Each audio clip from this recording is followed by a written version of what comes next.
পৃথিবীতে সেরা শব্দ মা। মায়ের সাথে কখনো কারো তুলনা হয় না। পাহাড় সমান ব্যথা বুকের মধ্যে চাপা দিয়ে হাসি মুখে মা আমাকে কোলে তুলে নিয়েছেন। আমি যখন মায়ের গর্ভে আসি, প্রথম 4 ও 5 মাস আস্তে আস্তে বড় হতে থাকি।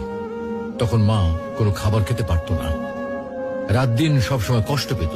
অসহ্য যন্ত্রণা ধারণ করেও মা কোনোদিন শব্দটি উচ্চারণ করেনি। পরে 4 মাস যখন বড় হতে থাকি, তখন মায়ের পেটে আস্তে আস্তে নড়াচড়া করতে থাকি। কোনো কোনো সময় মায়ের পেটে লাথি মারার কারণে মা দাঁড়ানো অবস্থা থেকে বসে পড়ত। ব্যথা সহ্য করতে না পেরে বিছানায় শুয়ে এপিট-ওপিট করত।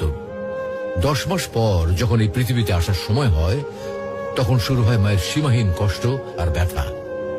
একজন মানুষের নির্ধারিত আছে সে কতটুকু ব্যথা সহ্য করতে পারবে।